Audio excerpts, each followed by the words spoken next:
And now, top story that we've been tracking. After Trump was taken to the hospital, CNN is now reporting that there is reason for concern as President had troubled breathing after testing positive. As per CNN, the situation is serious and that Trump is very tired and very fatigued, while the White House doctor has said the president was doing very well and did not need supplemental oxygen.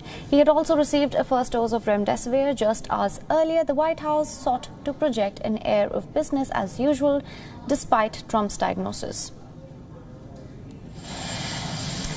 Now, for joining us more on this is Reena Shah, a political advisor and commentator and a former Republican strategist, live from Washington, D.C.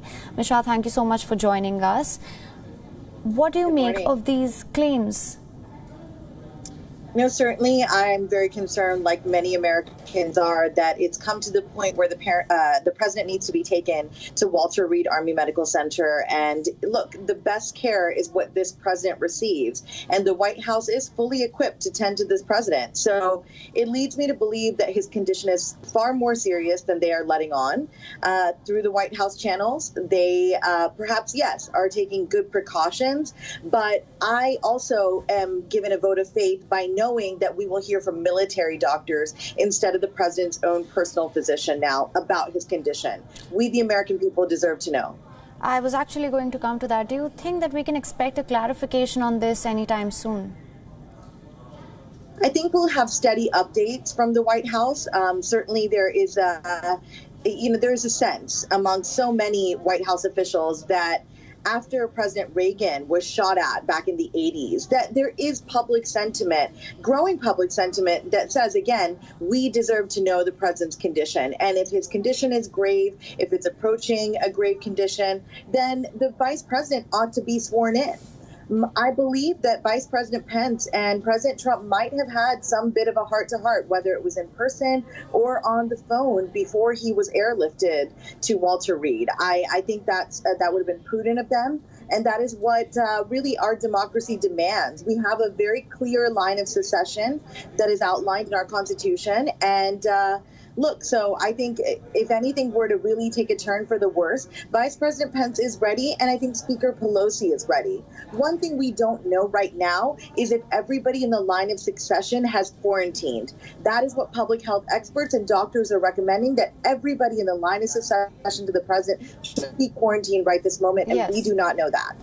Yes. Also, of course, I don't need to mention that this comes at a time of the U.S. presidential elections. What do you think is going to be the impact of this on the upcoming elections?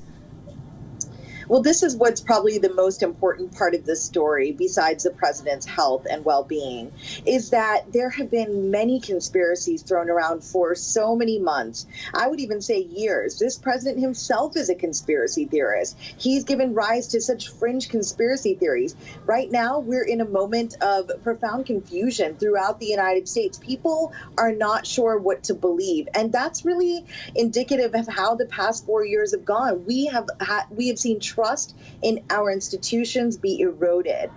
And that's what really concerns me, is because there are a lot of people saying we do not believe that the president actually has this virus if we don't hear from authorities that are not loyal to him. So again, military doctors. There's a host of reasons as to why he could be making up a coronavirus diagnosis. However, I'm one to go with conventional wisdom, and I do believe it's because he was very irresponsible for many months, not scaling back, not socially distancing, not always wearing a mask. I do believe he has it. So I don't want to give rise to those conspiracy theories, but it's fair to say that they do abound for good reason. Yes, of course. Conspiracy theories aside, there is, of course, a lot of questions are now being raised over President Trump's handling of the pandemic. What do you make of that? Yes, it's his handling that, frankly, has led us to the point where we are.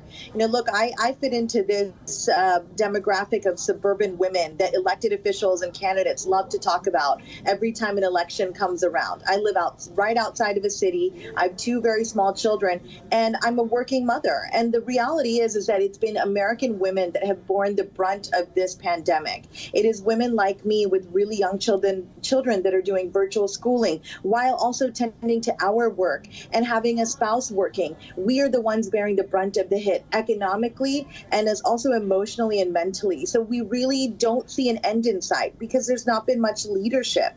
There is no plan from this administration. And it really saddens me because that's what's led to really the mental condition of a lot of my fellow American citizens. People are out of work. People are wondering when the next government check is going to come and help them with their monthly bills. This has been on our shores for months on end, and the Trump administration has had a hopscotch approach, and they have not been able to really help contain the virus in a serious manner. They've let states do it themselves, and this is a moment where truly a federal unified response would have been the most prudent thing to do.